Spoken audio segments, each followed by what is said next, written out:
Good morning, everyone. Yes, good morning. Shall we begin the session?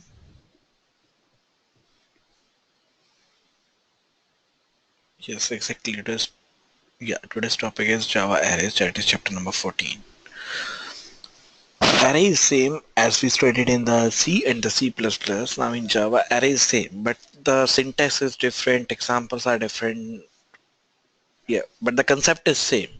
So what is an array? It is a collection, or we can say storage of the collection of the data in a that is quite similar of the same data type. For example, if I want to store integer values or four types of integer values, integer data type, so we can store or we can use the array because everything or every variable is of integer type. So this is of the int.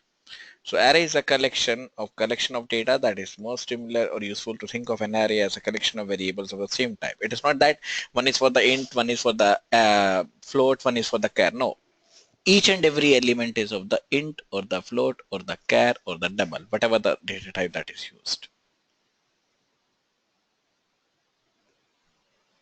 Okay. Now next is the fractional conversion. How to convert the fraction of the integer only. So till now we have dealt with the conversions of the integer number only. Now if the number contains a fractional part, now what are the various ways by which we can convert to different parts? First of all, let's start with the first one, that is known as the number system. What is the number system? That is any 0 1 digit that is known as a number system, or there are various ways by which we can arrange the system by which we can arrange the numbers. There are several number systems which we normally use, such as decimal, binary, octal, hexadecimal.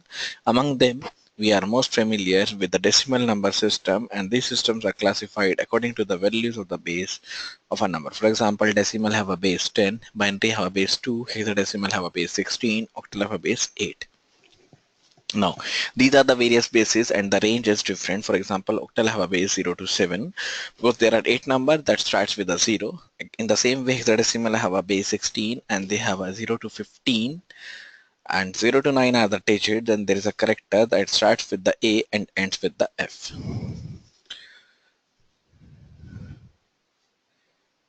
And these systems are classified according to the values of the base of the number system, and having the value of the base as a 10 is known as a decimal number system.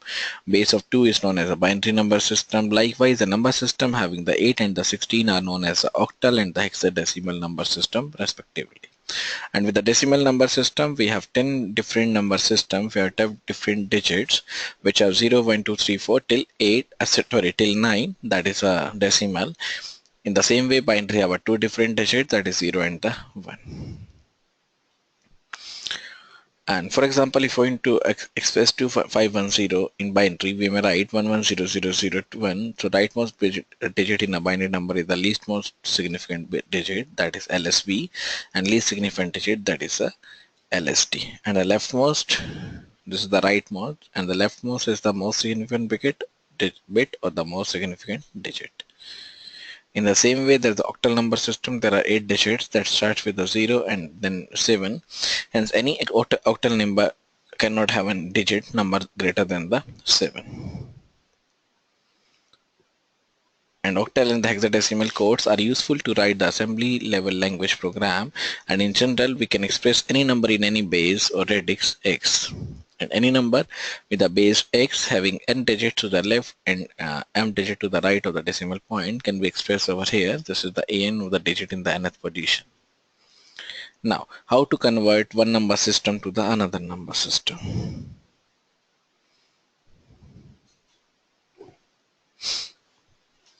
So first is the decimal to the binary. How to convert decimal to the binary number system?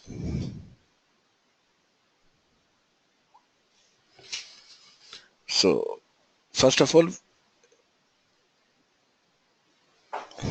now this is the decimal to the binary. So if I want to convert the decimal into the binary, first of all it is divided by the 2. Then the question is 13 and the remainder is 0. Again 13 is divided by 2. Question is 6. Remainder is 1.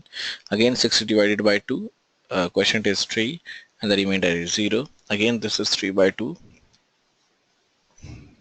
Question is 1 and the remainder is again 1. Then this is question is 0 and the remainder is 1.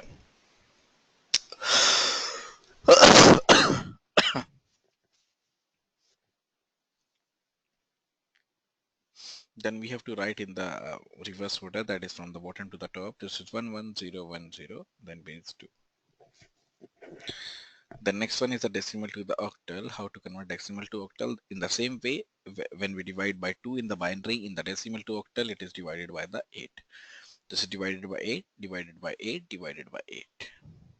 Then decimal to the hexadecimal. This is again the same, but the conversion is or divide by the 16.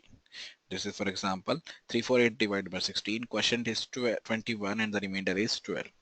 This again 16 into 1 is 16, then the remainder is 5, then 16 into 0 is 0, remainder is 1. Now this 1, 5, then 12. As I told you that after the 9 they are the alphabet that is represented with the 10, 11, 12 until 15. In the same way, this is 12, so this is C, because A is 10, B is 11 and the C is 12. This is 15C. Then next is binary to decimal. How to convert binary into the decimal conversions. And start with the rightmost side. This is 0. This is 2 power 0 into 0. Then 2 power 1 into 1. Then 2 power 2 into 2. So this is 0, 1, 2, 3, 4. This is again the same. 2, then 4, then 0, then 16. This is 22 base 10. The next is octal to decimal. Again, everything is same, but we have to convert, or we have to take the power with the 8 or take the base as a 8. This is 8 power 0 into 2, 8 power 1 into 6, 8 power 2 into 4, 8 power 3 into 3.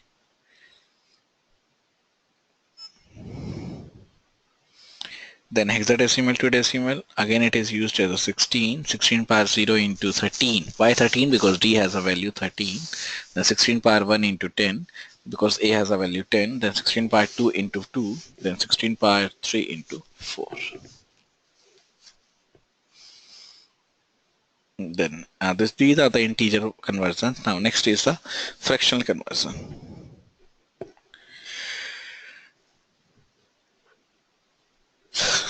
Now fractional conversion is different from the normal integer conversions. This is convert 1010.011 base 2 into the decimal numbers.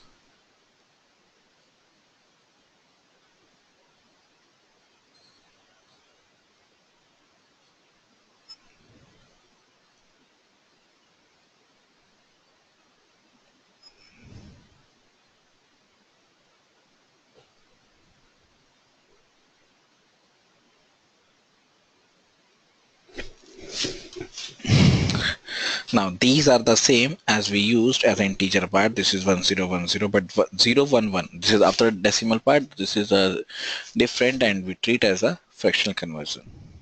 So this is 0, 1, 2, 3. This is minus 1, 2, 3. Positional weights are given in the italic words. Now this is again the same. 2 power 0 into 0, 2 power 1, starting from the right hand side, but for the after the decimal point, this is 0 into 2 power minus 1, 1 into 2 power minus 2, 1 into 2 power minus 3. So this is given in a different parts. This is 2 power minus 3, 2 power minus 2, but it starts with the minus 1 and it starts with a next to the decimal point. This is 8, this is 0, this is 2, this is 0, this is 0.25, this is 0.125, because 1 by 4 is 0.25 and 1 by 8 is 0.125. These are the different one with the different parts. Now, these are the various conversions. 8 plus 0 plus 2 plus 0 plus 0 plus 0.25 plus 0.125. When I add these ones, so this is 10.375, then base has a value 10. Now next is convert octal into the decimal. This is the binary into the decimal with the fractional part. This is the octal into decimal. Everything is same. Again, it is using as a 8 power 0 into the dash dash dash. After the decimal part, this is 8 power minus 1 into whatever the digit that is available. This is 3, 8 power minus 1 into 5. This is 3 by 8 and this is 5 by 16. Then next is a hexadecimal into decimal. Now again this is 4 to A. This is 16 power 0 into 10, 16 power 1 into 2, 16 power 2 into 4, then 16 power minus 1 into 1, 16 power minus 1 into minus 2 into 2. These are the various example that is given for the remainder part. These are the various example that is used for the only the both the integer as well as the fractional part. 25 is the integer part and 0.625 is the fractional part. Now, how to convert binary into octal and the vice versa. For example, if I want to convert binary into octal, so first of all, take the pairs of the 3 starting from the right hand side. This is 0 1 0, then 1 0 1, then 1 0 1. Now again it is using the 2 power 0 into 0, 2 power 1 into 1 and 2 power 2 into 0. This is 2, this is 5, this is 5. So this is 5, 5 to 8. Then again it is into octal. This is 0 1 1, 1 1 0. Then only 1 is remaining. So we have to put the 2 zeros, that is a trailing 0, leading 0, sorry. So this is 1 3 6. Now this is the binary conversion. Again this is the same. We have to use from the right hand side. This is 0 1 0 1, then 0 1 1, 0 0 1. This is from the right hand side. 0 1 1, then 1 0 0. Everything is same. 2 power 0 into 1. This is 2. Then 2 power 1 into, this is 4. This is 2 plus 1 is 3.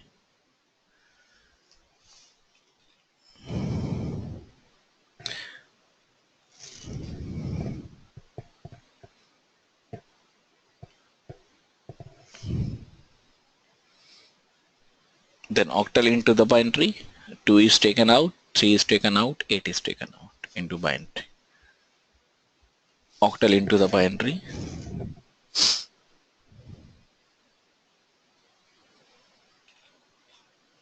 Then this is into the binary 47. Convert this into the binary first of all. Then 321 into the binary. This is given over here. Now binary to the hexadecimal and vice versa. So first of all we have to convert into hexadecimal. So we have to take the pair of 444 starting from the right hand side. These 4 and these 4. This is D6. Then this is binary into the equivalent hexadecimal. Again this is 4. Then these 4. Then 1. Only 1. Then there are multiple zeros. Now this is into this one. Again it is using with 0 0 0 0 0 0 0 0 0. This is use of 0 and 1 0. This is 6. Why? 2 to power 0 into 0. Then 2 to power 1 into 1. That is 2 plus 4. That is 6. Now this is an example. Convert this into the binary or equivalent binary number. So first of all we have to convert 2 into the binary, then 9 into the binary, C into the 9 binary. Different. Now again this is into the binary number system. 9 into binary, E into binary, A into binary, and so. Then convert octal to the hexadecimal. Next part. So first convert the octal into the binary first of all. Then make the pair of 4 4. Then convert into the hexadecimal. There is no conversion from the octal to the hexadecimal. First, but we have to convert first into the binary, then into the hexadecimal. Similarly, for converting a hexadecimal into the octal, the following steps are to be followed.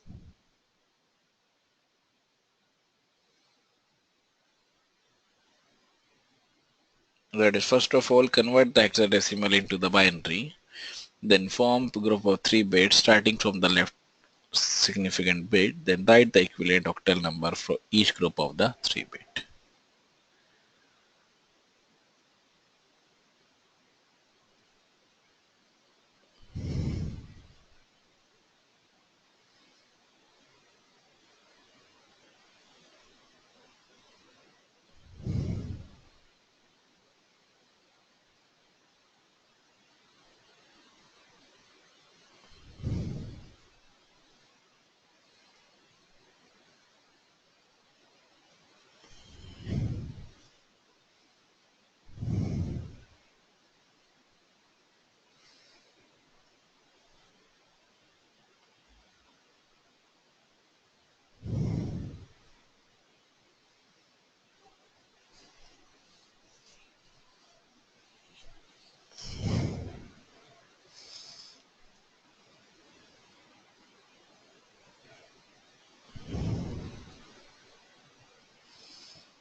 So first of all, convert the hexadecimal into the binary, then form the pair of 333, then using the same. So this is one of the example converting the hexadecimal into the octal number system. So first of all, it is converted into the binary.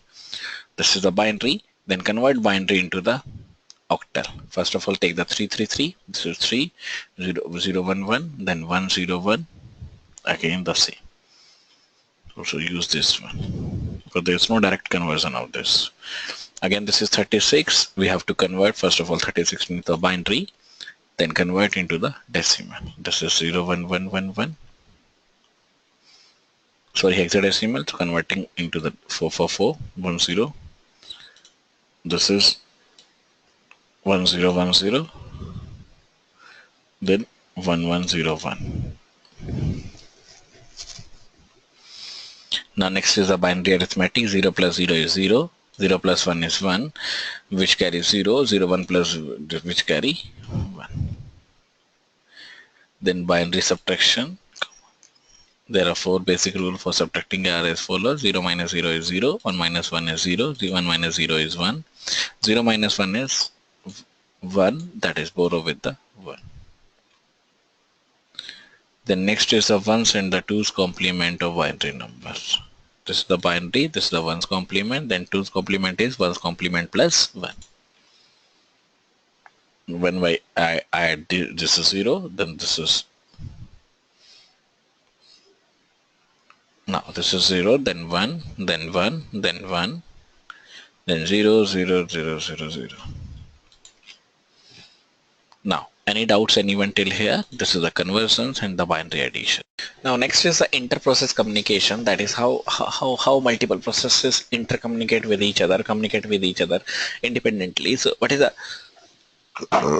process that is independent if it cannot affect or be affected by the other processes executed in the system? Any process that does not share data with any other process is independent, and any process is also cooperating if it can affect or be affected by the other processes executing in the system.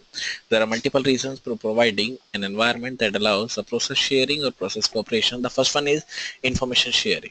Second one is computation speed, then modularity, then convenience. So these are the 4 reasons by providing the environment that allows the process cooperation with each other. That is how one process is communicating with another process. That is known as the IPC. That is the interprocess communication mechanism that allows them to exchange the data and the information. And there are 2 models of the interprocess communication. One is the shared memory, one is the message passing. Then first is the shared memory system. This is using the shared memory that requires the communicating process to be used to establish a region of the shared memory. And typically a shared memory region resides in the address space of the process that creates a shared memory segment. And other processes also wishes to communicate using this shared memory that must be used in the address space. That must be normally used in the address space, and that is used to the producer and the consumer.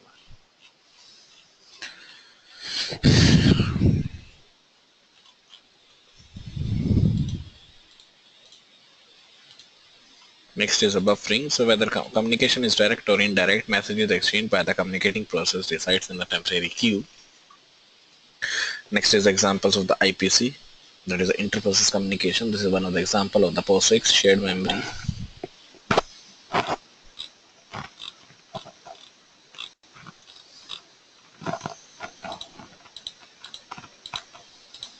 Then communication in the client server system, that is the one of the sockets that is defined at the endpoint for the communication.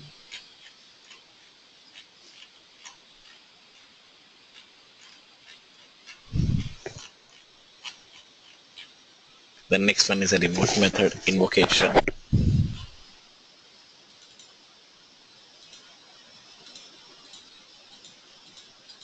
Then Unix shell. Then threads. What is a thread? That is used with the lightweight process or the heavyweight process, and there are 2 parts. One is a single threaded, one is a multi-threaded. So benefits, what are the benefits of the multi-threaded programming? One is the responsiveness, then resource sharing, economy, then utilization of the multiprocessor or the architecture. There are multiple models of the threading. You can see this is Win32 threads. When threading issues, this is for exe system calls. Then cancellation is a task of terminating a thread before it has completed. That means before the lifetime of this one, it has been cancellation. And there are two types of cancellation. One is asynchronous and deferred cancellation. And thread pool in the sense what are the various thread that is used with the startup. Then window XP threads.